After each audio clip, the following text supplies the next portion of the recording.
Vai. Voltou? Bem, meus queridos, perdão, né? Foi aqui um erro técnico, né? Mas já estamos voltando. Como eu estava falando, não é? Como eu estava falando, Jesus, ele era verdadeiro homem. Então, como eu estava falando, Jesus, ele sofreu, né? Como homem, ele sentiu dor, ele sentiu fome, ele sentiu sede, ele sentiu desejos. E no ponto 1, ele vai falar que Jesus estava no seio de seu pai. O que é no seio? No seio aqui é conectados. No seio aqui é ao lado. No seio aqui é de uma forma, ele estava de forma íntima com Deus. Então, quando Jesus ele operava milagres como homem, Jesus vai mostrar que ele com o Pai estava conectado. Lá a Bíblia vai falar, né? Lá em Marcos, capítulo 18, versículo também de número 18, bastante conhecido por nós. Mateus 18, né? Versículo também de número 18, ele vai dizer o seguinte: em verdade vos digo que tudo que ligares na terra será ligado no céu, e tudo que desligares na terra será desligado no céu. Então, o que é que nós vamos aprender, irmãos?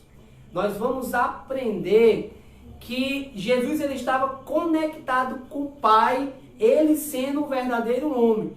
Você pode ver na Bíblia Sagrada que quando Jesus vai fazer o milagre dos pães, ele ergue os pães aos céus, ele roga ao Pai, né? E ele opera o milagre dos pães e dos peixes. Quando Jesus chega ao túmulo de Lázaro, ele ergue o seu olhar aos céus, ele ora ao Pai e ele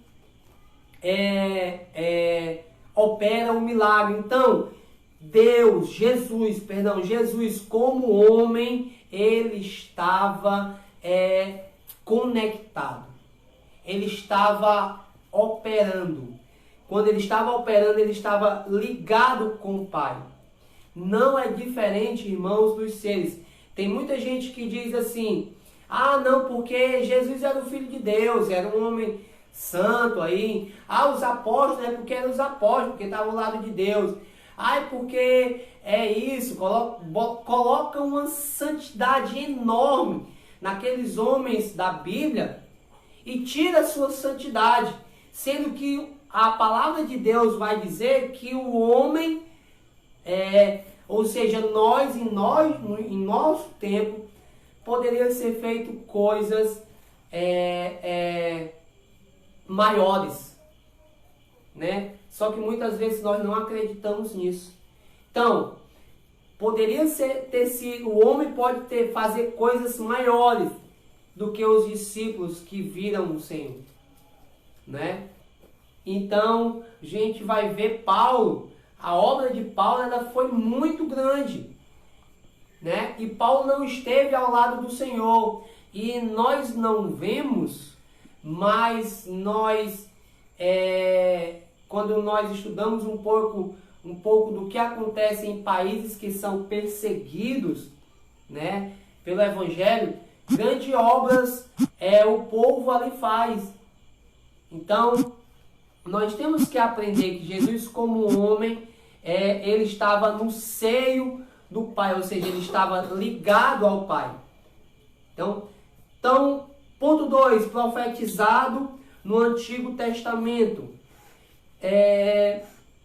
Irmãos, a Bíblia no Antigo Testamento, em todo o Antigo Testamento, desde o que a gente leu lá em Gênesis, capítulo 1, versículo 26, nós vamos entender que Jesus, ele foi profetizado por os patriarcas, pelos profetas, por todo o Antigo Testamento. Todo o Antigo Testamento vai falar da vinda de Jesus como homem. Ele não vai falar de Jesus como a gente vai ler em Apocalipse, como a gente vai ver, nós vamos ver nos Evangelhos, Paulo pregando, que Jesus ele vai vir agora de uma forma divina, né? Ele vai vir pelos ares, ele vai vir buscar a sua igreja. No Antigo Testamento, nós vamos ver que Jesus, tá certo? Ele vai vir, ele iria vir à Terra como homem. Toda a Bíblia era cristocêntrica, Cristo no centro. Mas o Antigo Testamento vai falar o quê? Que a Bíblia, no Antigo Testamento vai falar da vinda de Deus, a vinda de Jesus como homem. E no Novo Testamento vai falar da vinda de Jesus como Deus. Então nós vamos aprender um pouco sobre isso. Lá em Deuteronômio, capítulo de número 18, versículo de número 15, se nós formos ler aqui bem rapidinho, nós formos ler aqui Deuteronômio, capítulo 18, 15, o Senhor teu Deus te despertará um profeta no meio de ti, de teus irmãos, como eu, e a ele ouvireis, conforme tudo o que pedis ao Senhor teu Deus, em Horebe, no dia da congregação, dizendo: não os ouvirei mais a voz do Senhor, meu Deus, nem mais vereis este grande fogo, para que não morra. Então nós vamos entender no Antigo Testamento, Jesus ele é profetizado no Antigo Testamento como homem. Lá no livro de Miqueias, deixa eu também ler aqui para os irmãos, ler com os irmãos o livro de Miqueias, né? Livro de Miqueias, capítulo 5, versículo de número 2, ele vai dizer: e tu, Belém, Efrata, posto que pequena entre milhares de Judá, de ti me sairá o que será Senhor em Israel, e cujas origens são desde os tempos antigos, desde os dias da eternidade. De quem estava falando aqui? Né? Estava falando de Jesus. Jesus que nasceria, né? Viria de Belém. Então, ele iria vir como homem. Então, poucos compreendem isso. Então, no Antigo Testamento, nós aprendemos que Jesus, ele foi profetizado como o Messias homem. Passando mais adiante, no ponto 3, Jesus, ele é encarnado no Novo Testamento. É bem claro, nós aprendemos que Jesus, tá certo? Ele encarnou como homem e ele não reencarna, né, novamente não, né? Ele ressuscita. Então, João vai mostrar que Jesus, homem, ele divino, ele encarnou entre nós, ou seja, no meio de nós. Então nós vamos aprender isso. Nós temos que aprender também, irmãos, que Jesus, ele foi e ele é real. E ele encarnou no meio de nós, ele fez morada no meio de nós. E ele faz morada ainda com a sua presença no meio do povo. A gente tem que diferenciar Jesus de muitos homens, né? A gente gosta de diferenciar, como eu já falei, né, a sua santidade. Nós temos que diferenciar Jesus, né, a santidade de Jesus. Por quê? Porque verdadeiramente ele se separou. E ele queria que o homem também fizesse isso, meu. Ele não queria que o homem se lamentasse, ficasse lamentando em dizer: ah, não, porque ele era o Filho de Deus. Ah, não, porque ele era os profeta, né?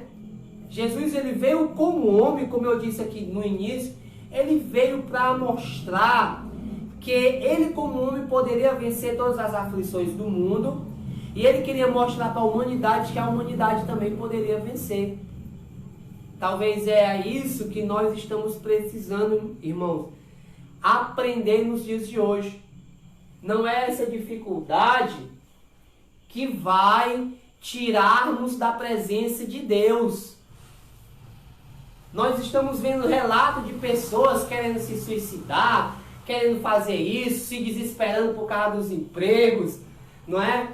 Se desesperando porque não irá ter o que comer. Meu querido, deixa eu te dizer uma coisa. Jesus, como homem, ele veio mostrar para a humanidade que ele poderia passar por tudo isso. Ele veio mostrar para a humanidade que ele poderia passar por as dificuldades que o homem passa. Ele veio, passou para mostrar a você que você pode, que você é capaz de vencer. É isso que Jesus veio mostrar. Então não fique se diferenciando da santidade dos apóstolos, da santidade de Cristo, se minimizando, não. Diga, você pode. Você tem um Deus, um Jesus onipotente, onipresente, onisciente ao seu lado. Você tem o mover do Espírito Santo ao seu redor. Você tem a proteção dos anjos. Então eu quero te dizer, meu querido, que nós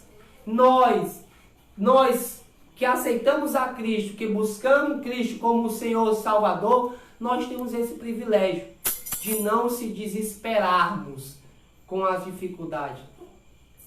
Não vai ser corona. E deixa eu te dizer uma coisa. É bíblico isso. O corona, ele veio de forma desastrosa aí na vida da humanidade. Vai parar no corona? Vai não. Vai não, porque a Bíblia vai dizer que irá vir sinais mostrando que Cristo irá vir buscar a sua igreja. E a Bíblia o mundo está nos mostrando o que a Bíblia já dizia há algum tempo, alguns anos. Cristo vai voltar. Vai parar no corona? Vai não, filho. Não vai. Vai vir pestes piores. Vai vir catástrofes piores do que essa. E o homem tem que estar preparado. E como é que ele vai ficar preparado? Dentro da palavra de Deus, aprendendo do Senhor. Então nós temos que aprender isso, meus queridos. Nós temos que aprender que Jesus, como homem, ele veio mostrar à humanidade que ele poderia vencer, e você também pode fazer o mesmo. Então, eu queria deixar essa palavra para os irmãos.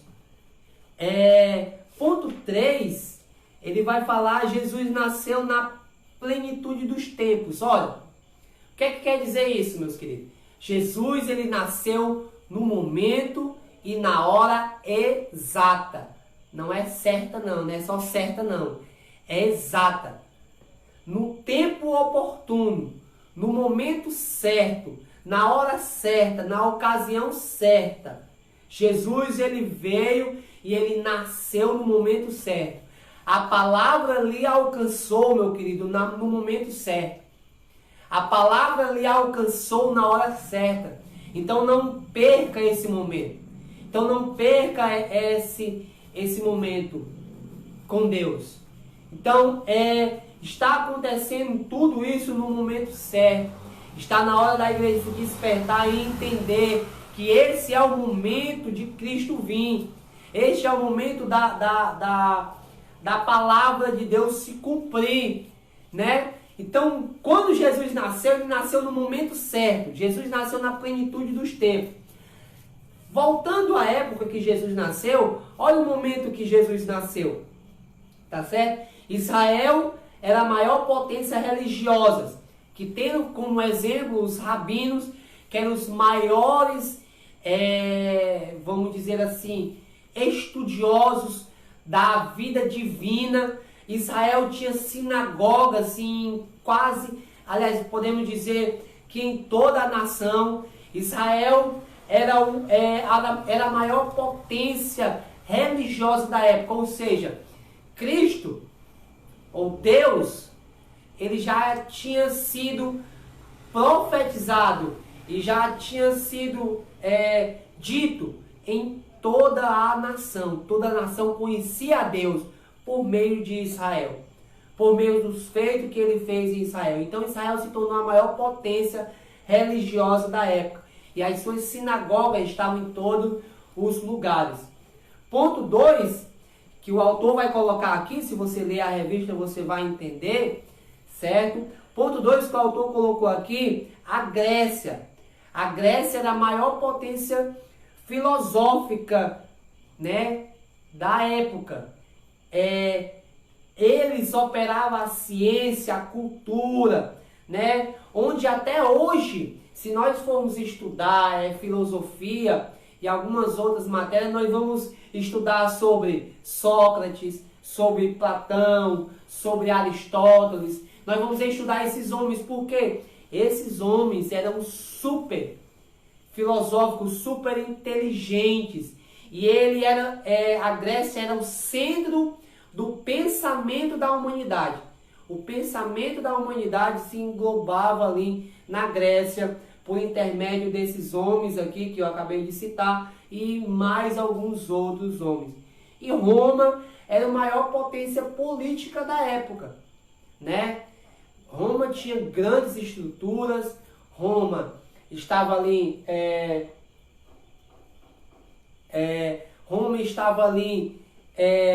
era a potência nas estradas, nas construções, né? Roma era a maior potência ali no meio político da época.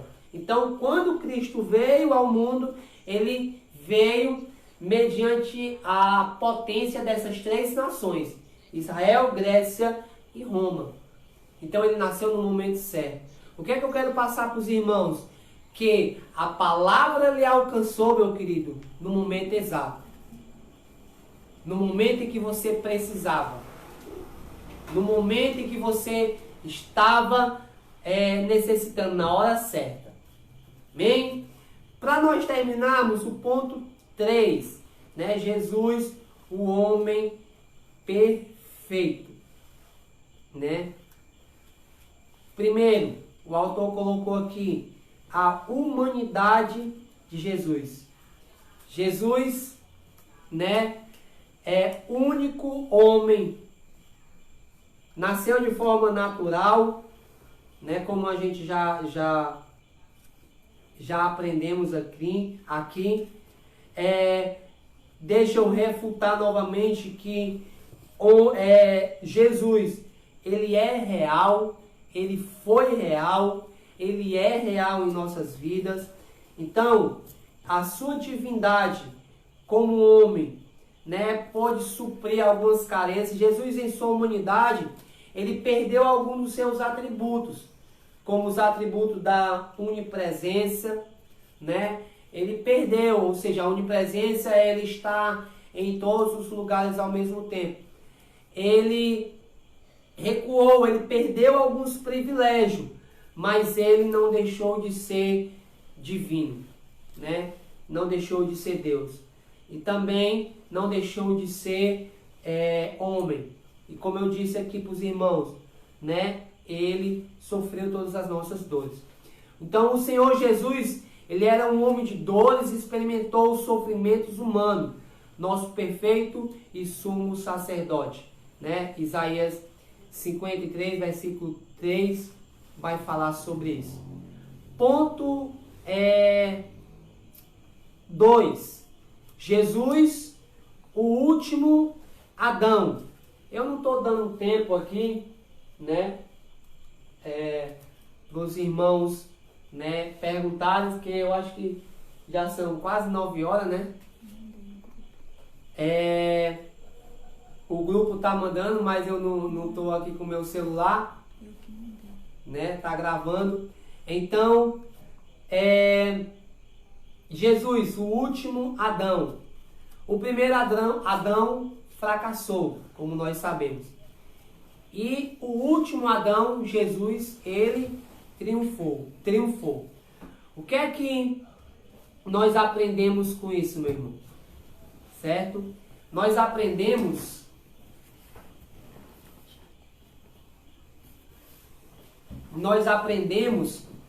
que Jesus ele veio mostrar como o primeiro Adão fracassou. Ele veio nos mostrar que ele, né, como homem poderia vencer. Então, o último Adão ele venceu no Calvário. Ele venceu com a sua morte e a morte de cruz, na sua plenitude. E para nós terminarmos, né? Para nós terminarmos, Jesus, né? A perfeição espiritual e moral de Jesus. Nós temos que aprender uma coisa, irmãos. Tem um hino que diz assim: tentado não ceda, né? Ceder é pecado. Jesus ele foi tentado. Nós aprendemos da Bíblia que ele foi tentado. Ele foi tentado, irmãos. De todas as formas, Jesus foi tentado, Jesus foi provado. Porém, ele não cedeu. Diferentemente do primeiro Adão, que cedeu. Jesus ele foi tentado e ele sofreu todas as dores, todas as tentações, né? Mas ele não cedeu. Isso, irmão, vale para nós? Vale. Porque o problema não é você ser tentado, o problema é você ceder à tentação. Então Jesus ele foi tentado, porém ele não cedeu. Então a perfeição espiritual de Jesus, a perfeição moral de Jesus, certo? Era em sua santidade, era espiritual. Por quê? Porque ele sempre estava ao lado do Senhor. E a Bíblia vai dizer, irmãos, que o véu do templo se rasgou. E essa perfeição espiritual e moral, tá certo? Nós não podemos ser perfeitos como Jesus. Mas nós podemos sim, irmãos, buscar essa perfeição, cada dia mais se aperfeiçoar na presença de Deus, na presença do Senhor Jesus. Nós estamos passando por um enorme bombardeio moral cristão, onde tudo isso se calou por causa do coronavírus agora. Mas a igreja está sofrendo inúmeros ataques morais dentro da igreja, tá certo? E fora da igreja principalmente. Então, Jesus ele era perfeito, a sua perfeição espiritual, porque ele estava conectado com o Senhor. É o que eu disse antes, muitas das coisas que nós vimos e ouvimos dentro da igreja, Jesus não anda se agradando. Moral, irmãos, crente vindo para a igreja de todo jeito, de qualquer maneira, não era esse, né? Jesus ele barrou tudo isso, né? Ele veio mostrar que ele, como homem, ele estava conectado e você também poderia ficar conectado ao Senhor. Então, Jesus, a perfeição moral, né? Perfeição espiritual e moral do Senhor. Bem, conclusão, irmãos, vai dizer o seguinte, né? Da revista: olhamos firmemente para Jesus, o autor e consumador da nossa fé. Chegaremos à estatura de varão perfeito, homens e mulheres moldados pelo Espírito de Cristo. Ele é o nosso consumado, exemplo de todas as coisas, e por ele ansiamos. Quando, ao arrebatamento da igreja, estaremos para sempre com o nosso amado Senhor, o nosso amado Salvador, Jesus Cristo, verdadeiro homem e verdadeiro Deus. Amém? Louvado seja o Cordeiro do Senhor. Então, essas as palavras, irmãos, Foi meio rápido também, não é? Foi meio rápido aí, os irmãos. Eu quero dizer que você agora vai ter essa ferramenta de estar estudando a palavra do Senhor. Quero agradecer aqui ao Senhor Deus e a todos, né? Então, que Deus vos abençoe, abençoe toda a nossa igreja, que você possa se maravilhar com a palavra do Senhor. E eu queria novamente fazer aqui uma oração para nós encerrarmos. E desde já, Deus abençoe a todos. Amém? Bendito Deus, Pai Celestial, quero te agradecer, Pai, por esse momento, por essa rica oportunidade de estar pregando a Tua palavra, Deus, dessa forma, Deus, pelos meios de comunicação.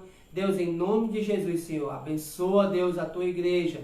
Deus, que todo mal, Deus amado, Senhor, que está por vir sobre essa nação, sobre a humanidade, Deus amado, que o Senhor venha, Deus, colocar por terra, Deus. Em nome de Jesus, Senhor, abençoa a Tua igreja, Deus, supre. Deus, com Teu Espírito Santo, vem mostrar à humanidade que ela poderá passar, Deus, por tudo isso e glorificando o Teu santo e excelso nome. É assim no nome de Jesus que nós queremos te agradecer. Amém e graças a Deus. Amém!